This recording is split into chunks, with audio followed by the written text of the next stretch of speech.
A partir deste horário, passamos a vos apresentar o programa evangélico A Voz do Sétimo Anjo.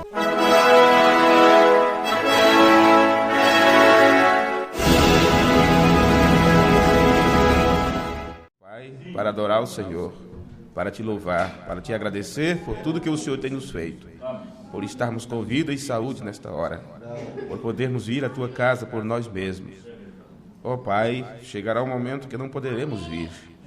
E quando chegar esta hora, que possamos ter pego o suficiente para que possamos, aonde estivermos, estar alimentado com a tua verdade, a verdade da tua palavra. Oro nesse instante pelos meus irmãos que estão à distância nos ouvindo, irmãos que gostariam de estar em um momento como este, em um local simples como este. No entanto, eles ficam na dependência de ser enviado para eles alguma coisa, Pai. Que eles possam ser cheios com a tua palavra. Tu prometeste, quando deste aquela profecia, que onde o rádio não alcançasse, onde não fosse permitido alguém ir, os anjos do Senhor estariam lá, ministrando a cada um deles. Estamos confiados nisto, porque não temos pessoas, não temos homens suficientes que possam estar atendendo essas pessoas. Mas os seres angelicais estão aqui para também nos ajudar, assim como tu estás, como tu prometeste estar nos últimos dias. Traz-nos a cada dia a preparação para aquela grande hora, quando deixaremos este mundo e iremos embora daqui.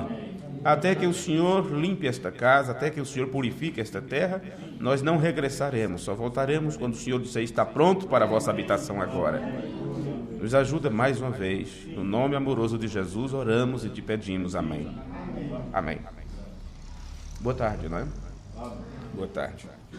Bem, vamos nos colocar de pé, vamos ler essa escritura. A leitura que nós fizemos lá em Jundiaí, eu vou fazer ela aqui também, hoje. Está em João capítulo 12, versículo 24.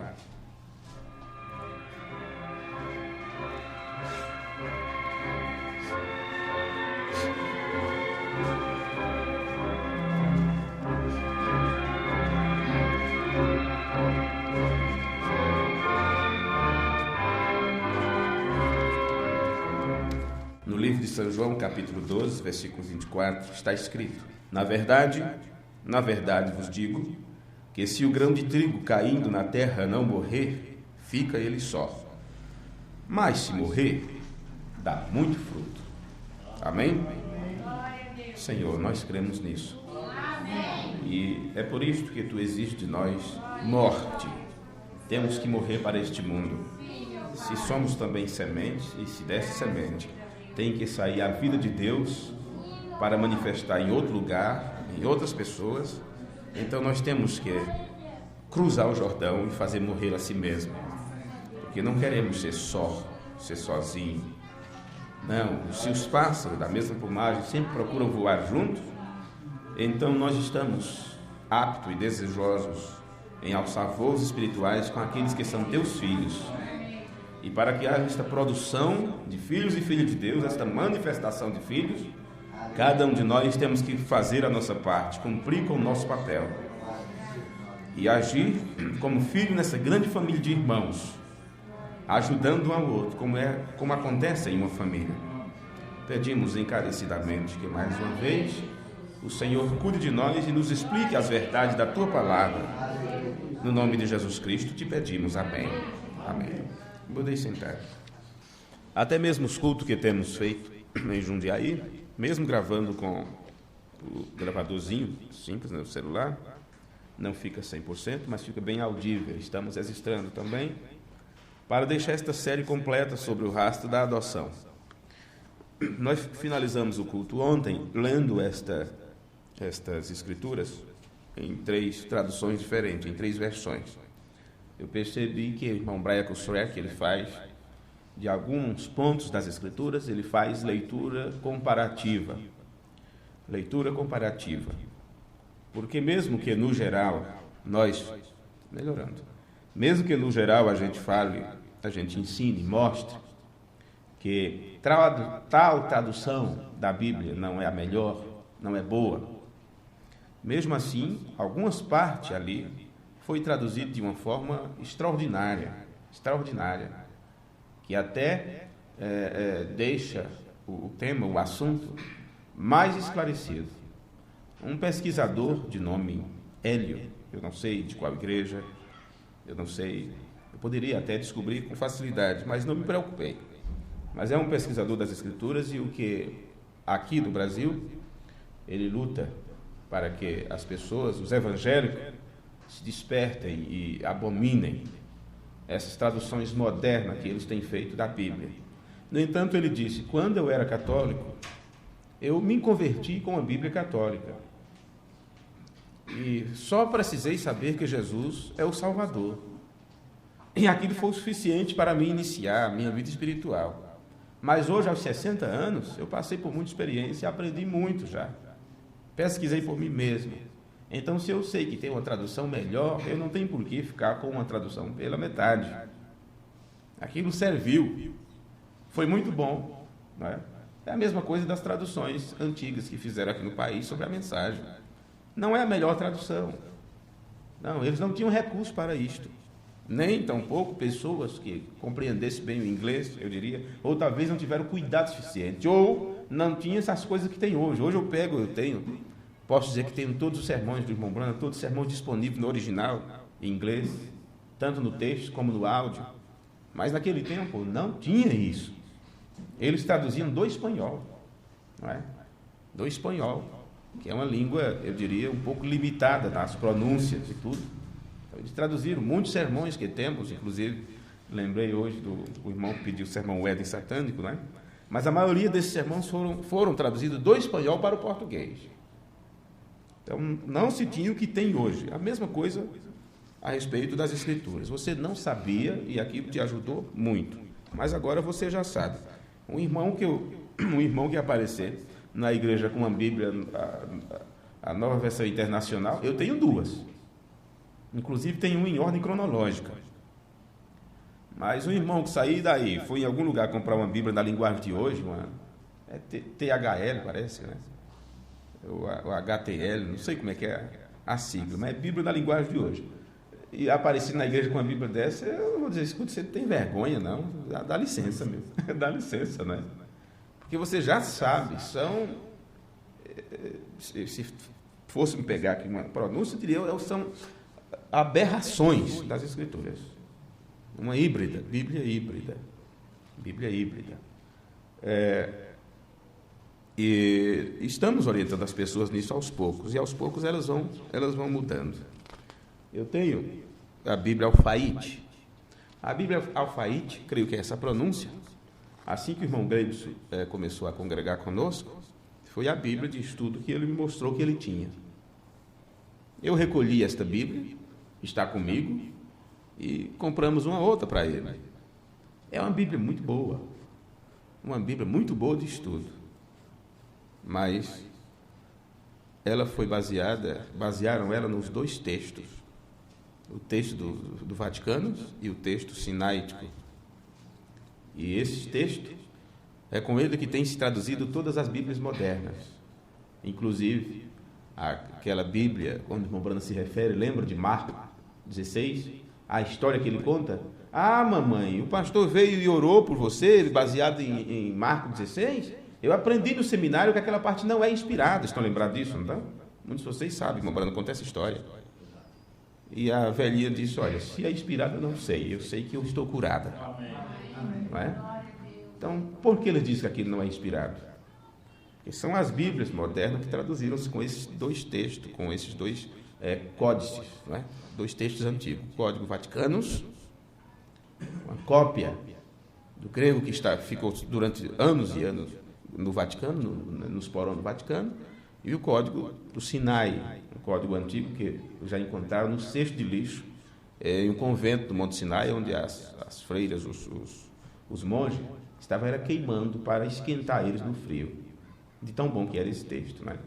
É um texto das Escrituras, mas é um texto feito sem cuidado. O texto não concorda, os dois textos não concordam um com o outro em muitos aspectos, e o texto, ele mesmo, cada um por si, ele entra em desacordo com ele mesmo. No entanto, em 1800 e pouco, dois homens fizeram uma tradução desse texto e conseguiram colocar na mente dos evangélicos, que eram os textos mais antigos e os melhores textos, inclusive as testemunhas de Jeová, traduziram a tradução do Novo Mundo baseado nesse texto. A Bíblia na linguagem de hoje, Bíblia de Jerusalém, e muitas delas, Bíblia Pastoral, a Nova Versão Internacional, muitas da Sociedade Bíblica do Brasil, as Bíblias Modernas, inclusive as Almeidas, revista e atualizada, e a mesma revista e corrigida a partir de 1970 ou 1980, alguma coisa assim, já estão inseridas. Então, por isso, muita coisa foi mudada, muita coisa foi modificada. Agora, claro, você nasceu quando? Já nasceu dentro deste problema, dentro deste problema. E agora fazer o povo procurar a coisa antiga, procurar o que veio antes disso, é difícil, porque você adquiriu toda a sua vida, todo o seu ensino, toda a sua experiência deste tempo, né? Deste período de tempo. Esses dois códigos, esses dois textos antigos, foi a partir de 1800. Então, para você ver que tem muitos anos já, muitos anos. A partir de 1930, aproximadamente, foi quando foram colocando isso nessas Bíblias modernas, nessas linguagens que tem. E estamos orientando as pessoas a procurarem o que é antigo, o que é original, o texto recepto, ou o texto recebido, o texto recepto. No tempo de Erasmo, e foi com esse texto que foi traduzido a Bíblia King James, né? A Bíblia King James, foi com essa tradução principal que houve a Reforma Protestante, né? Que foi evangelizado a Europa, a Inglaterra, os Estados Unidos, todo o período. Quando esses homens começaram a dizer, temos um texto melhor, e as pessoas pensaram, então temos mesmo, e foram deixando para trás o original. Inclusive os defensores da Bíblia King James, mas a Bíblia, a original, não essa que traduziram. Agora, a tradução aqui para o Brasil, isto que eu estou aqui com ela, e alguns de vocês adquiriram também, vocês têm em mãos uma boa Bíblia, uma boa tradução. Mas, agora pesquisando isto, ela tem já uma boa porcentagem também desses dois textos antigos. E na introdução dela, mesmo no website, eles dizem que encontraram esse documento e aquela coisa toda, então eles fizeram uma revisão. Então, meu amigo, é uma boa Bíblia para estudo comparativo, porque está bem claro as coisas, né? As coisas, porém, não é o texto original King James. Tem já uma porcentagem, 2% ou 3%, desses dois códigos modernos. Então, se nós não estivermos acompanhando isto, poderemos estar aí trocando gato por lebre. E com certeza Deus não vai deixar isso acontecer com a gente, mas não vai mesmo. Ok. Onde nós lemos aqui em João capítulo 12, versículo 24, em verdade vos digo que se uma semente de trigo não cair na terra e não morrer, ela permanece só. Se morrer, dá muitos frutos. Jesus falava também sobre sua morte, sepultamento e ressurreição. Ele disse, como o Pai tem a vida em si mesmo, deu ao Filho o poder, né, de ter a vida em si mesmo. A Bíblia diz, nele estava a vida, e a vida era a luz dos homens. Ele disse, eu sou a luz do mundo, sou a ressurreição e a vida, sou o caminho, a verdade e a vida. Mas ele já disse, se a vida é em forma de semente, esta semente ela tem que morrer, para que possa produzir ou levar isso adiante. Por isso que vida eterna é viver para os outros. Vida eterna é viver para os outros. Então Jesus sabia que ele tinha que passar por aquilo, porque as outras sementes de Deus dependiam disso, dele entregar sua vida, dele render sua vida. E ele não rendeu sua vida, não foi na cruz. Quando ele diz, Pai, em tuas mãos eu entrego o meu espírito. Ele, como filho, ele aprendeu a obediência por aquilo que padeceu, e ele entregou sua vida nas mãos de Deus bem antes. Ele foi um filho obediente, a Bíblia diz em tudo ele foi tentado, mas sem pecar. Então ele se entregou, ele não viveu sua vida. Da mesma forma que Paulo não entregou sua vida na mão dos algozes quando ele foi decapitado. Mas ele, podendo raciocinar, caminhar, pregar, ele disse, não vivo mais eu, Cristo vive em mim. Porque essa semente, ela tem que morrer para dar fruto, para poder nascer, para poder ser levada adiante. E lembre-se disso. O irmão Branham disse, porque eu já não vou ler essa parte, eu já li muitos cultos, ele disse que a mesma semente do Filho de Deus, se estiver em você, você produzirá as mesmas obras que ele produziu, a mesma semente. Veja. Agora, se ele, como semente, morreu, entregou sua vida, não viveu sua própria vida, mas viveu de acordo com a vontade de seu Pai, você acha que nós é diferente? Conosco teria que ser diferente? Não, senhores. Não podemos viver a nossa própria vida. Não, senhores. Ou deixamos Deus viver através de nós, ou não estaremos prontos para dar fruto, para nos manifestar como filho. Porque todo filho de Deus, ele terá que passar por este processo para poder alcançar a adoção de filho. Não viver sua própria vida, mas deixar Deus entrar em cena. Render-se. Estava lendo a mensagem, a bem-aventurança esquecida, e meu Brando fala isto. Deus só usa de você aquilo que você rende. Aquilo que você render a Ele. Se você vai render sua mente, é o que Ele vai usar. Se você vai render a Ele seu pensamento, se você render a Ele só suas mãos, Ele só vai usar as suas mãos.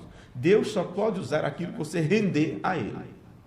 Se você não render seu coração, tua mente, tua inteligência, teu pensamento, filho meu, dá-me o teu coração. Por quê? Se você entregar seu coração para Ele, que é o seu entendimento, pronto, através de um novo entendimento, um entendimento renovado, que é o entendimento de Deus em você, Ele poderá controlar tua vida, controlar tuas ações, teus sentidos, teus desejos, tuas vontades, tudo. Por isso Ele pede, filho meu, dá-me o teu coração. Se hoje ouvir a sua voz, não endureçais o vosso coração. Vê? Porque Ele quer ter a preeminência, e Ele só pode ter a preeminência se você entregar seu coração para Ele, seu entendimento para Ele, porque o entendimento de Deus em você é diferente do seu. O teu entendimento diz, eu não vou, mas com o entendimento de Deus você diz, olha, eu já estou lá, já estou lá. Vê? Com o entendimento de Jonas, ele disse, eu vou fugir. Mas quando o entendimento de Deus veio a ele ajoelhou, deu um jeitinho lá nas entranhas do grande peixe, né? Nas entranhas da baleia, disse, ó Senhor, eu creio que estou em direção a Jerusalém, e que eu vou ser ouvido agora em minha oração. E é assim que as coisas acontecem. Ok. Fazendo uma análise comparativa desse versículo que nós lemos, na Nova Versão Internacional, eles traduziram assim: e lhe digo a verdade, a menos que um grão de trigo caia ao chão e morra, ele permanece, apenas uma simples semente. Mas se ele morre, ele produz muitas sementes. Na versão amplificada da Bíblia, eu desejo muito um dia ter uma Bíblia dessa em minhas mãos, por causa de algumas partes onde ela entra em detalhe, como Hebreus 1, que é uma coisa tremenda. Bem, eu encaro a Bíblia amplificada como se fosse um pregador fazendo uma explanação, não é? A versão amplificada de João 12, 24 diz: eu vos asseguro, e mais solenemente eu vos digo, a menos que um grão de trigo caia na terra e morra, ele permanece apenas um grão, porém ele nunca mais se torna vivo, por si mesmo só. Mas se ele morre, ele produz muitos outros e produz uma colheita farta. Na versão Raymond, João 12, 24 diz: em mais solene verdade eu vos digo, que a menos que o grão de trigo caia ao chão e morra, ele permanece o que ele era, um simples grão. Mas se ele morre, ele produz uma colheita farta. Então aqui se trata de morrer. Morrer para poder haver uma boa colheita, uma boa produção. As palavras do profeta de Deus foram: se você deseja uma vida de Deus, com a palavra de Deus, aceite a palavra de Deus em sua plenitude, cada medida disto. Ele disse: as obras que serão manifestadas nele serão as mesmas, pois é a mesma semente, palavra de Deus. O Filho de Deus foi a semente exemplar. Se o Espírito regador, o Espírito Santo, ele produzirá o mesmo tipo de vida, fazendo a mesma coisa que ele fez. Se é a mesma semente, a semente do Filho de Deus produzirá uma semente do Filho de Deus. Agora, Cada semente tem que produzir sua espécie. E outra vez, para que você possa ficar mais por dentro desse tema sobre adoção, rastro de adoção, por quê? Porque teve alguém que veio na frente e caminhou por este caminho, e agora você está sendo convidado a caminhar também, para o dizer de meus imitadores. Não que ele era o principal, ele disse, porque eu já estou seguindo a Cristo, eu estou imitando a Cristo. O livro de Hebreus 11, onde está a galeria dos heróis da fé, está ali mostrando as pessoas que caminharam por este processo.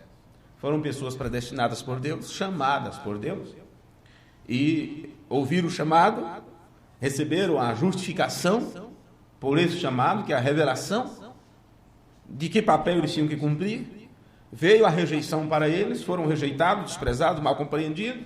No entanto, eles fizeram ponta firme nisto, se entregaram, cumpriram o seu papel como filho na grande família de irmãos, e no final Deus coroou o ministério de cada um deles. Então nós temos um rastro a ser seguido.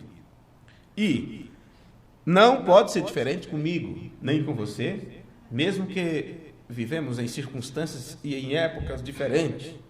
Como eu estava dizendo para uma irmã esses dias, eu digo, é difícil nós mexermos nessas coisas ou resolvermos determinados detalhes baseados na experiência que nós tivemos. As tentações nossas, nessa geração anterior, é diferente deles hoje. O que nos perturbava naquele tempo? Em nossos lares, nossos pais, nem uma preto e branco tinha. Não podia comprar, era para rico. Uma televisão. Que problema nós tínhamos? Internet não existia. Celular não existia. Nem sequer telefone nós tínhamos. Nossa briga, ou a briga que se tinha conosco, vamos dizer assim, dos pais exigentes naquele tempo, era o quê? Para não ouvir as músicas do rádio, que era só o que se tinha. Aí pronto, era só deixar acabar a pilha e não comprar mais pilha e acabou. Era assim. Porque a gente era tão tonto, né? Tão sem instrução, que eu lembro quando a minha irmã, ouvindo uma música, e disse, olha, chama pai para ouvir essa música. Mas deixa desligado, senão acaba. Senão passa.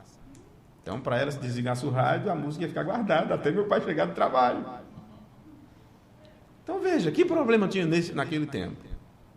Mas hoje, o mundo está na mão das pessoas. Está na mão das pessoas. O mundo. O que é bom e o que é ruim está na mão dos jovens, está na mão dos nossos filhos. Indica como você vai controlar isto. Ou Deus os converte, né? Muda seus corações, ou eles caminharão a passos largos para a perdição. Ou eles encaram a responsabilidade, a seriedade disso, e se acertam e fazem um acerto com Deus e mudam de vida, e aprendam como rejeitar as coisas erradas, ou, porque vos digo, para escapar da corrupção, que pela concupiscência há no mundo, o controle tem que estar dentro e não fora. Os pais não controlarão isso. O controle tem que estar dentro de cada um. Ou obtém Deus, tem experiência com Deus, ou você terá que, com amargura, com temor e tremor, ver de perto eles indo cada vez mais para distante de Deus. É uma hora muito avançada, muito tardia, muito complicada. Muito complicada. Orem bastante, orem muito. Porque não pode ser diferente, irmãos. O que o irmão Brando está dizendo, a mesma semente do Filho de Deus vai produzir a semente do Filho de Deus, é isto. Foi feijão lá, é feijão aqui. Se foi milho lá, é milho aqui. Não pode, meus irmãos do passado, ter vivido as experiências que eles viveram. Não importa se a terra é um ambiente tropical, não importa em que país. De que é a semente? É feijão? É. Planta, vamos ver o que é que dá. Tem quanto tempo essa... isso aí, meu pai plantava isso há 40 anos atrás. Ok, e a colheita é quanto tempo? Todo ano se planta, se colhe, se reproduz. Mas é a mesma semente, não é? É. Não pode meu pai ter plantado milho e depois de tanto tempo eu pegar e aquilo é plantado, colhido, guardado e tal, e vai. Não pode lá, 100 anos na frente, começar a dar repolho. Aquilo vai continuar sendo milho. Deus não pode ter exigido obediência à sua palavra aos irmãos lá de 2000 anos atrás e hoje dizer para vocês não tem problema isso, não tem problema aquilo. É a mesma semente. Não pode ser diferente isso. O que o diabo tenta fazer é dizer que ficou... Não, vamos misturar aqui o negócio. Fica uma semente melhor. Aí tem os transgênicos, né? Os transgênicos. Então é o que temos hoje. Cuidado, ou você vai se tornar um crente transgênico, uma semente transgênica, híbrida, que não vai produzir mais. Não vai produzir mais. Porque tem duas coisas. Aquela semente que não foi lançada, ela não vai reproduzir. Mas a semente que foi hibridada, ela também não vai reproduzir. Vê? O processo é o quê? Morte, não tem outro jeito. Morte, o processo é morrer. Não tem outro processo. Infelizmente, gostaria de dizer ao contrário, mas não há outro processo, porque Jesus disse a semente tem que morrer para poder produzir. Se você quer produzir a mesma vida que Jesus produziu, você tem que morrer. É cruzar o Jordão, fazer morrer a si mesmo. O irmão Branham está nos dizendo aqui, quando ele diz que é a mesma semente do Filho de Deus, tem que produzir a mesma semente, é que a lei da vida que foi lançada por Deus lá no passado, em Gênesis 1, versículo 11, nos diz que cada semente deve produzir segundo a sua espécie. E o que o irmão Branham está nos mostrando é que a semente original é a semente modelo. Ou, como ele coloca isto, a semente exemplo, que é Jesus Cristo. A semente exemplo. Agora, a palavra exemplo, porque eu vos dei o exemplo, não é? Para que, como eu vos fiz, façais vós também. A palavra exemplo, de acordo com o dicionário inglês, é aquilo que é representativo de um grupo como um todo. É um grupo de quantas pessoas? 200? 1000? Mas tem alguém ali que é o exemplo, a ponto de ter colocado ao redor pessoas para seguir, não é? Então, o exemplo é aquilo que é representativo de um grupo como um todo. Essa é a primeira definição. Mas a segunda é muito boa, melhor ainda. A segunda definição, por exemplo, algo servindo como modelo de um tipo específico. Então, você tem agora Jesus Cristo como a semente modelo, como filho modelo, o Filho de Deus modelo. Deus trouxe ele primeiro à cena, trouxe por uma via diferente, colocou os outros filhos em Adão, fôlego de vida, a vida de Deus colocada em Adão. E como você pode viver se você não tem vida? E foi dito, crescer e multiplicar, levai essa semente adiante. Mas aqui já está o modelo. E por isso ele disse ao modelo, façamos o homem segundo a nossa imagem, conforme a nossa semelhança. De acordo com o quê? Com o modelo. Não é? Pois bem. Exemplo. Algo servindo como modelo de um tipo específico. Porque no livro de Gênesis, no capítulo 1, versículo 11, diz que cada semente produz segundo a sua espécie. E assim você pode ver que a semente original é o modelo para cada semente que surge após ela. Cada semente vai ter que seguir. Portanto, nós somos ordenados a refletir a imagem da semente original. Você nasceu, Deus te ordenou para isto, te pré-ordenou para isto, para você refletir a imagem da semente original. E esta semente original foi Cristo. Vê? Foi Jesus Cristo. Agora vamos ler em Efésios 1, versículo 3. Efésios 1, 3. Efésios capítulo 1, versículo 3. Vamos ler aqui para compreendermos algo mais. Você diz, escuta, de novo Efésios? Pois é. É uma carta que nós, se lêssemos ela todos os dias, cada vez Deus falaria ao teu coração. Cada vez você compreenderia mais este plano.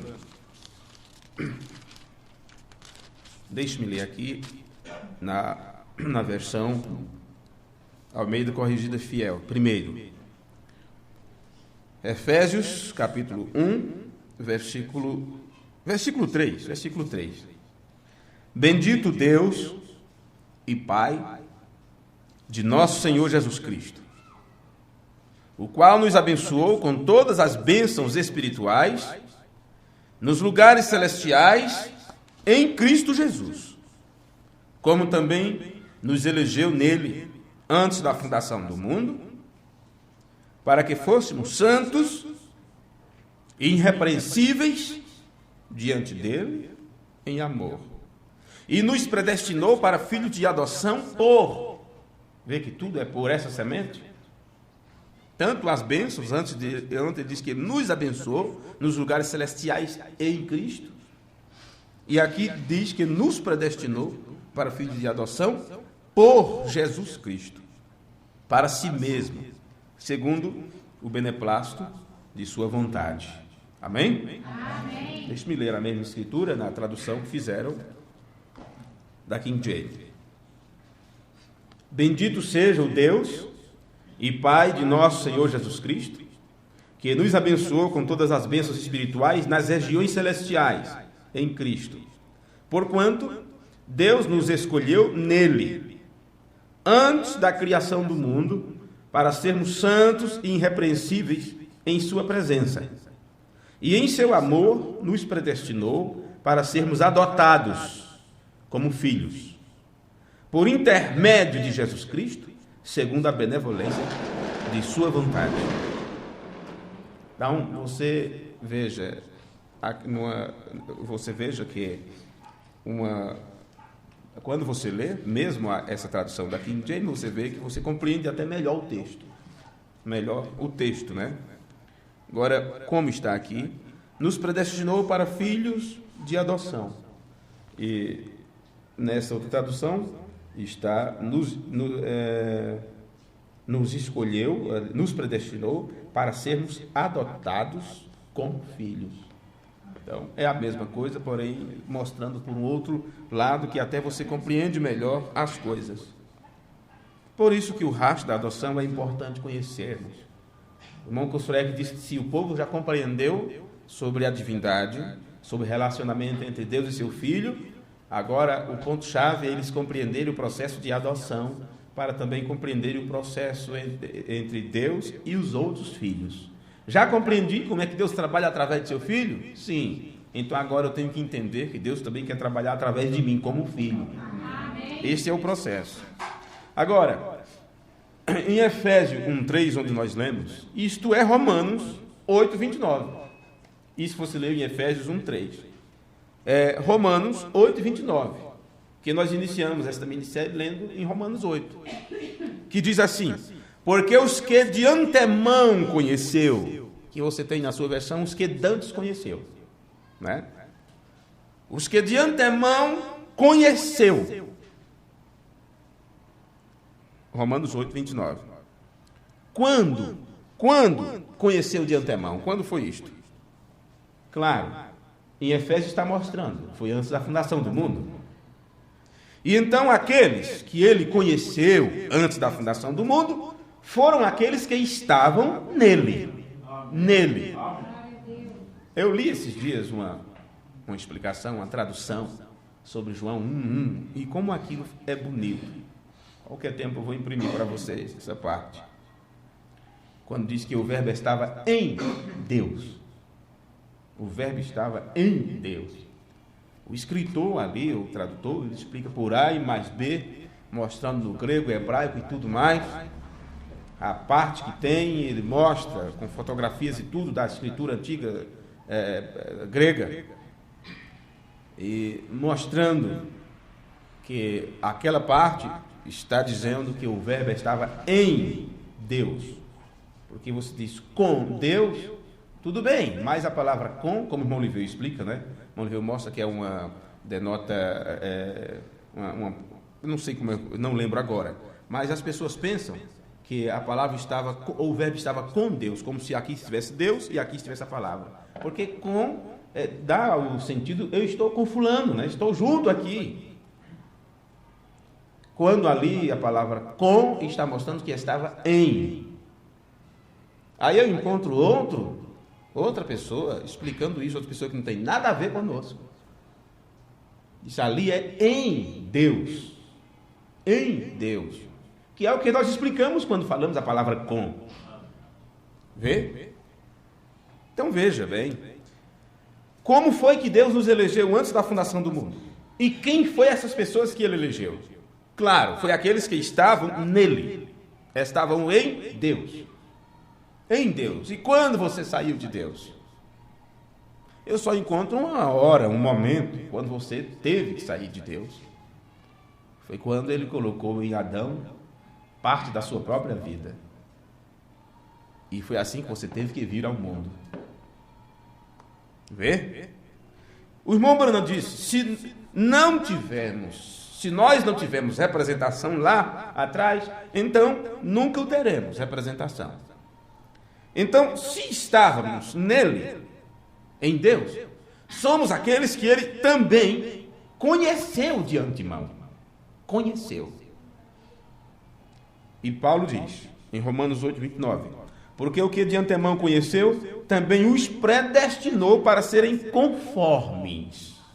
Você diz, olha, eu lembro que por 3 cultos lemos esse versículo, foi 4 cultos, mas nós não olhamos a palavra conforme, quando lemos isso aqui.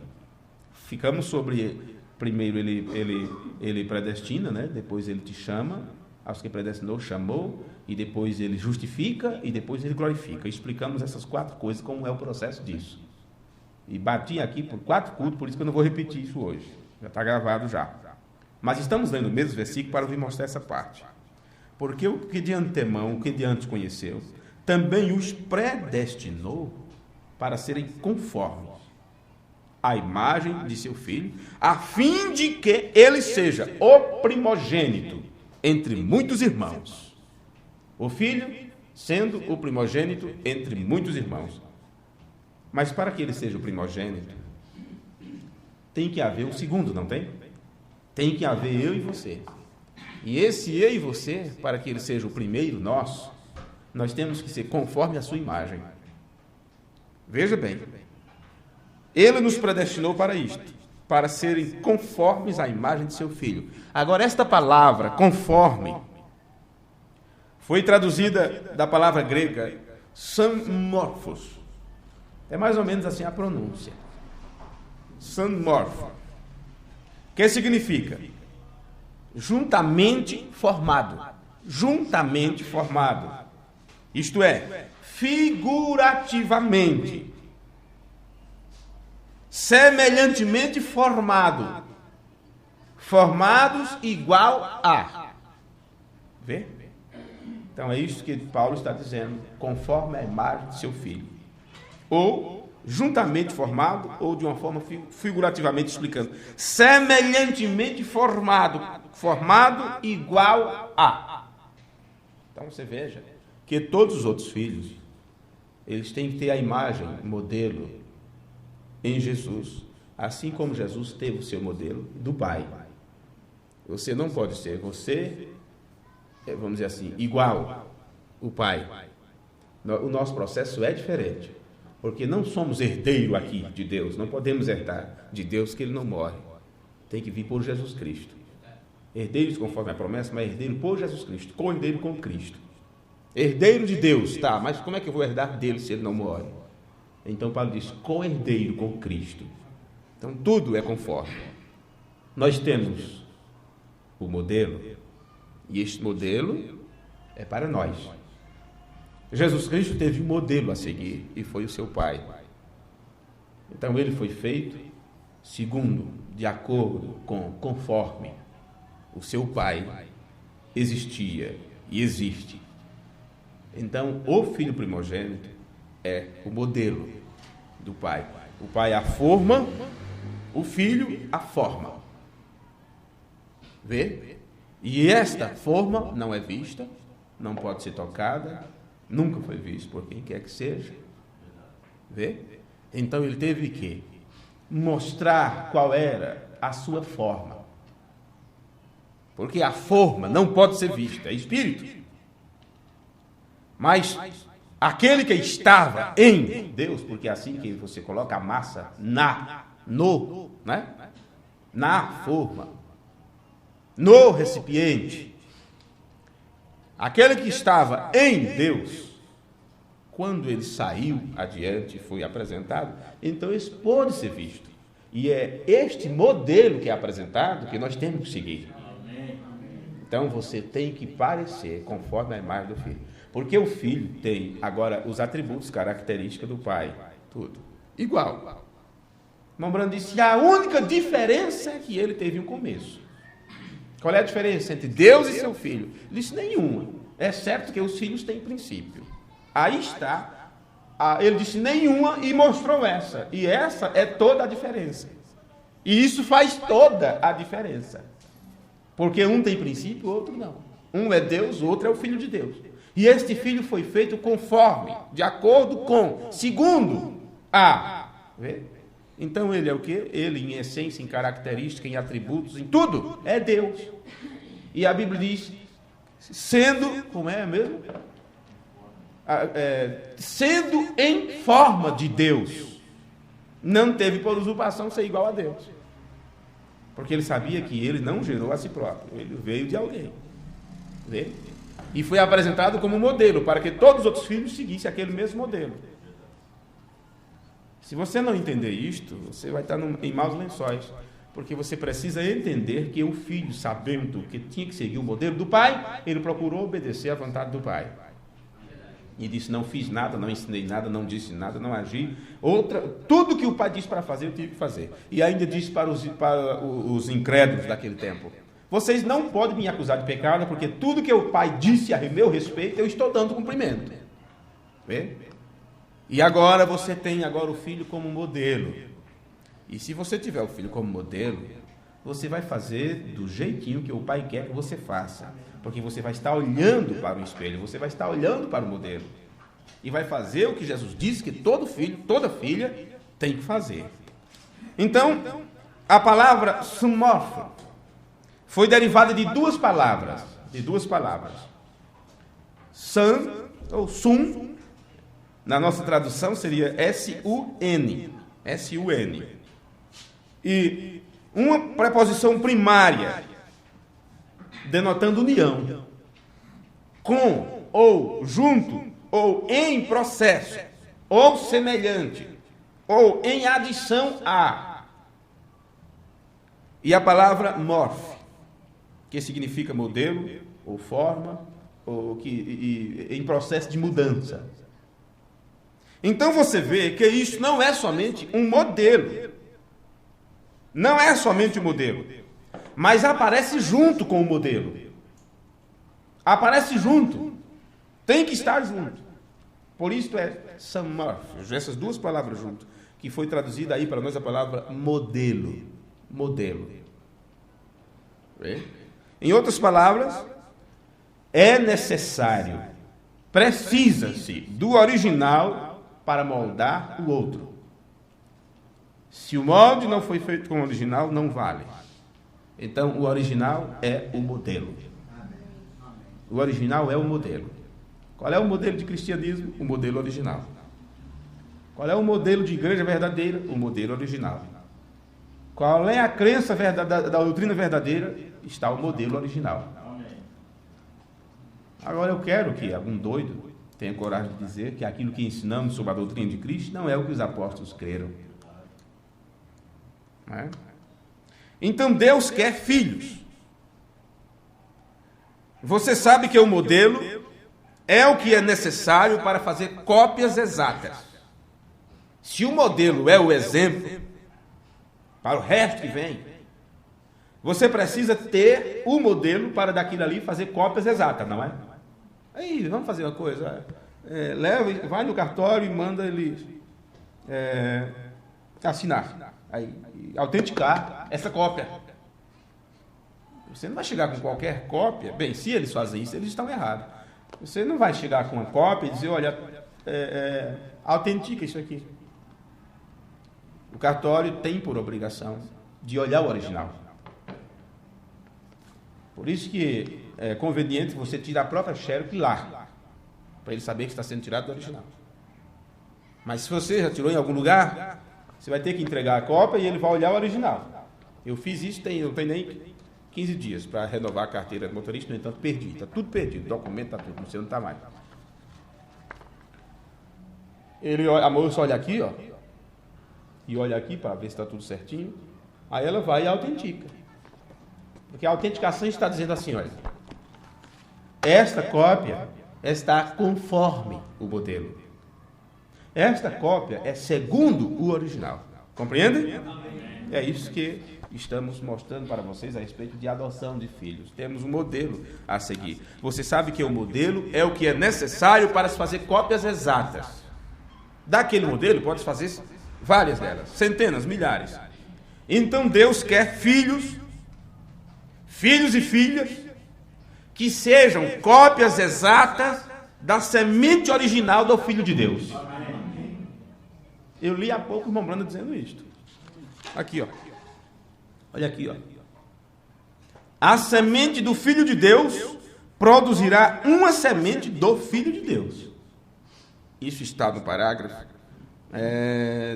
a partir do parágrafo 145 do sermão. Aliás, 146 do sermão. A palavra falada é a semente original.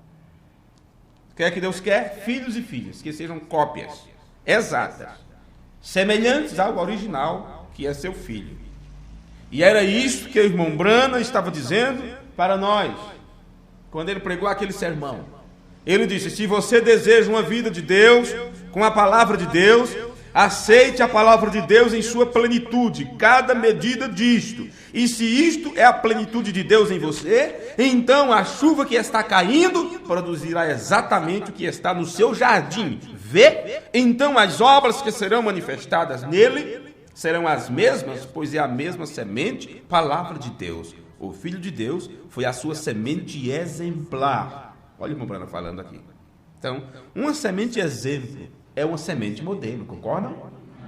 E ele diz, e o que a sua vida era quando o Espírito derramou-se sobre ele após o seu batismo, e o Espírito Santo vir sobre ele, a mesma vida que ele produzirá. Aquele mesmo Espírito regador do Espírito Santo produzirá o mesmo tipo de vida, fazendo a mesma coisa que ele fez. Se é a mesma semente, a semente do Filho de Deus produzirá uma semente do Filho de Deus. Então, isso nos coloca em apuro. Em apuro. Porque é o que vai ser reconhecido naquele dia. Eu digo naquele dia, mas deixando bem claro para vocês que nesse tempo do fim, quando o próprio Deus desce à terra, e João viu na sua visão como a descida do anjo forte, William Branham mostrou aquilo, é Cristo o mensageiro. E você sabe que o mensageiro é o Espírito Santo. Cristo é o Espírito Santo. Ele já desceu trazendo a prova, a testificação disso. Porque ele tem o original. Ele tem o original. E ele traz o original, o conhecimento dele mesmo sobre as coisas, e mostra para você. E diz, agora, o que você tem aí? Está aqui a prova. O que vocês têm aí? Veja se está igual ao modelo. Veja se está igual ao original. Isto a Bíblia chama de a prova da vossa fé. A prova da sua revelação.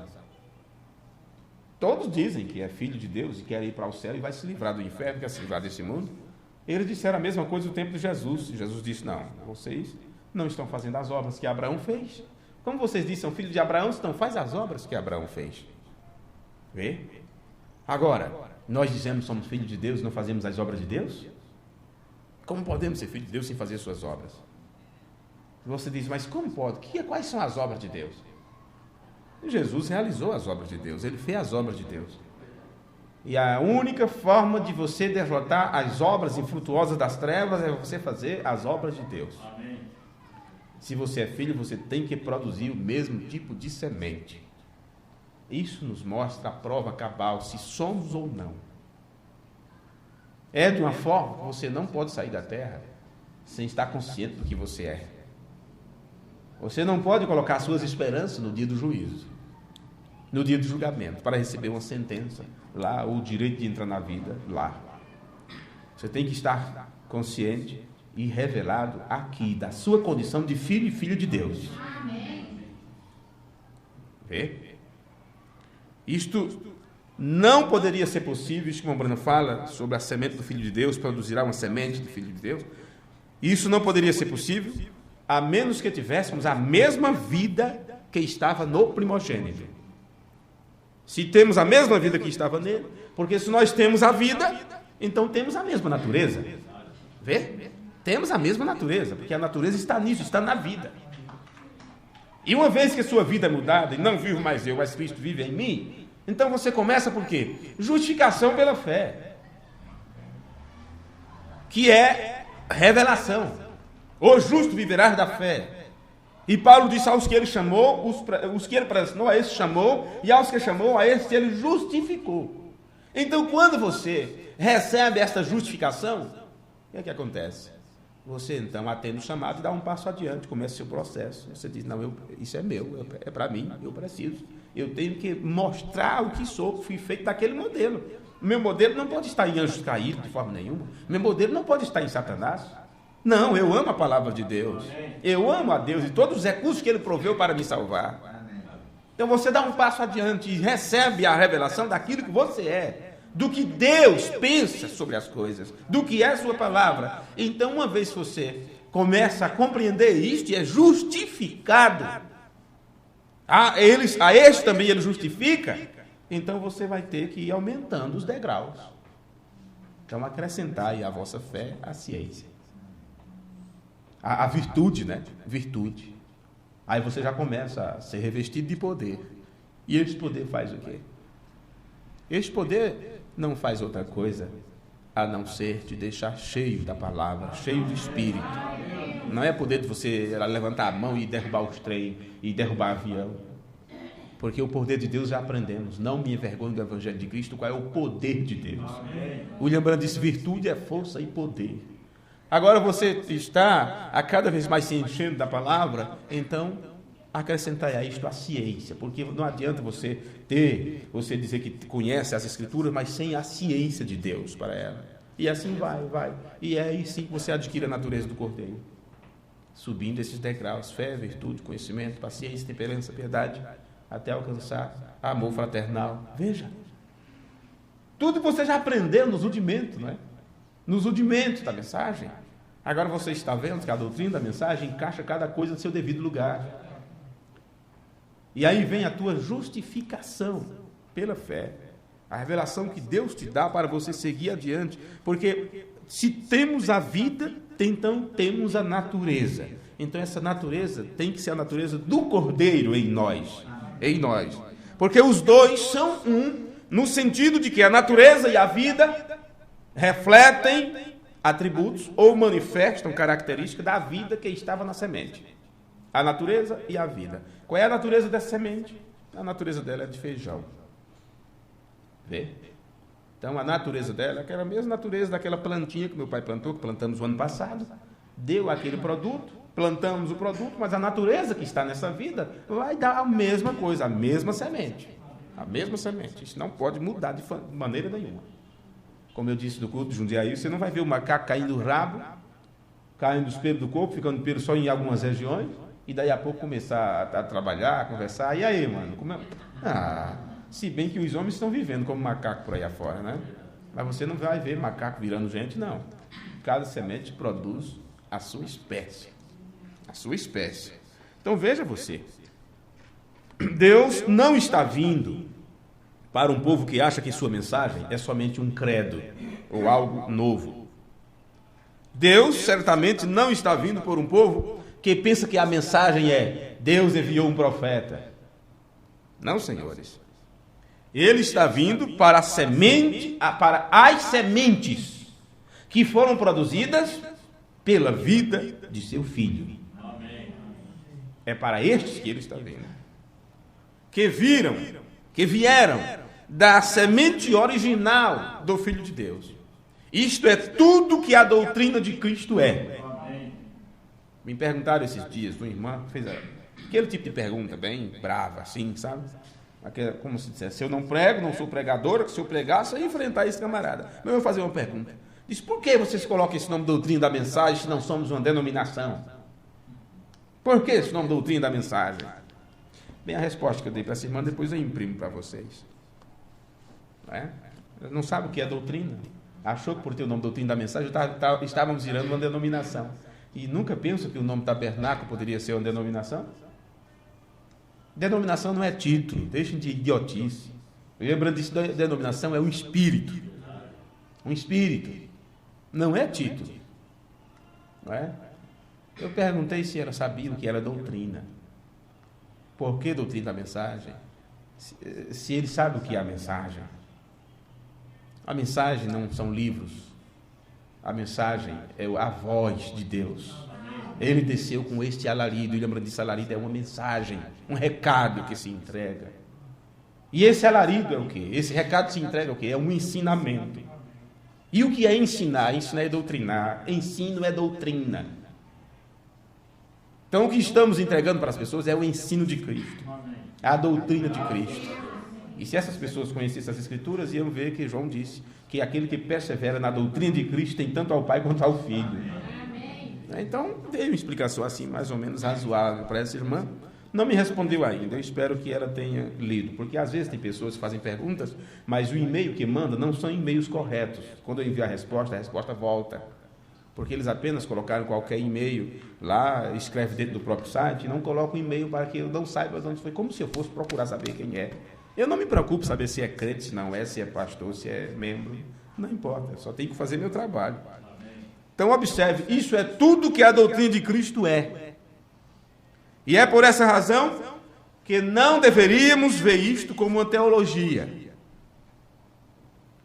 Não, porque é da vida de Deus que nós estamos falando. Você discute sobre teologia, porém a vida não é para ser discutida, pró ou contra. Vida é para ser vivida, é para se viver. A vida é para ser expressada, manifestada através dos nossos vasos. A doutrina de Cristo é uma realidade da tua posição na família de Deus. A doutrina de Cristo mostra esta realidade, a posição de cada um de nós como filhos adotados nesta grande família de irmãos. A doutrina de Cristo é para conhecer o seu Pai, para que você conheça quem é seu Pai. A doutrina de Cristo é para você conhecer o seu irmão mais velho, que o Pai disse, aqui está o modelo. Esse é meu filho amado, a ele ouvi. A doutrina de Cristo é para você conhecer seus irmãos e suas irmãs nesta grande família. E assim nos tratarmos um ao outro como tais. Nos tratarmos um ao outro como filhos e filhas de Deus. E Efésios 4:11 nos fala de um ministério quíntuplo que está acima para ajudar a família para amadurecerem como filhos e filhas de Deus, visando o aperfeiçoamento dos santos. Estão lembrados disso? E quando eu preguei sobre isso, eu vos disse que aquilo era amadurecimento. E depois eu li o irmão Oliveira pregando a mesma coisa. Depois eu vi o irmão Brian pregando a mesma coisa, que onde está a perfeição é amadurecimento. É uma grande família. Então Deus levantou o quíntuplo de Efésios, um ministério de ensino, para fazer o quê? Levar esta família ao amadurecimento. E nos diz que nós não podemos fazer isto a menos que cheguemos ao conhecimento do Filho de Deus. Você não pode amadurecer na doutrina de Cristo se você não chegar ao conhecimento do Filho de Deus, que é um entendimento da fé, que é a revelação. E Ele mesmo deu uns para apóstolos, e outros para profetas, e outros para evangelistas, e outros para pastores e doutores, querendo o aperfeiçoamento dos santos. Amém? Eu acredito que esta parte aqui está muito boa para continuarmos no próximo culto, porque eu posso partir exatamente daqui, de um ministério que é levantado para trazer amadurecimento para esta família. Amém? Então, vamos orar. E assim, nosso Deus, nós te agradecemos por tudo que o Senhor tem feito por cada um de nós. Obrigado nesta hora pela revelação da tua palavra, por o Senhor cuidar de nós. por sermos teus filhos, por termos sido constituídos para, justamente nesse tempo da revelação da tua palavra, nós estarmos na terra e tomarmos conhecimento destas coisas. Ó Pai, agora sabemos o que é estar cego e o que é estar enxergando. E nós podemos dizer, com base no que temos aprendido por esse tempo, e éramos cegos, mas agora estamos vendo as coisas. E se há quem mais é dado, mais é exigido, sabemos que de nós será exigido muito mais do que aos outros que não compreendem ainda. E para começar, nós pedimos ao Senhor humildade e entendimento para podermos suportar os fracos, ou ter paciência com aqueles que ainda não sabem, ou lembrar do tempo que não sabíamos. Será a única forma de, com amor, com sinceridade e humildade, levar este aprendizado para os outros nossos irmãos que precisam de nós. Dá-nos saúde, Senhor, enquanto estivermos aqui na terra, para cumprir o nosso papel, como filhos e filhas do Senhor. Perdoe as nossas fraquezas, tudo o que temos feito, o que temos agido, as coisas que temos pensado, que é desagradável ao Espírito Santo, que é desagradável até mesmo para a nossa natureza humana, porque dentro de nós há uma torre de controle, e que nos mostra quando o radar não está acusando, quando o radar não está bem. Nos ajuda nesta hora, Senhor. Não sabemos quanto tempo de vida ainda temos. Não sabemos por quanto tempo estaremos aqui nesta terra. Ajuda-nos a viver de acordo com a Tua vontade, com a Tua palavra. No nome amoroso de Jesus nós oramos e te pedimos. Amém. Amém.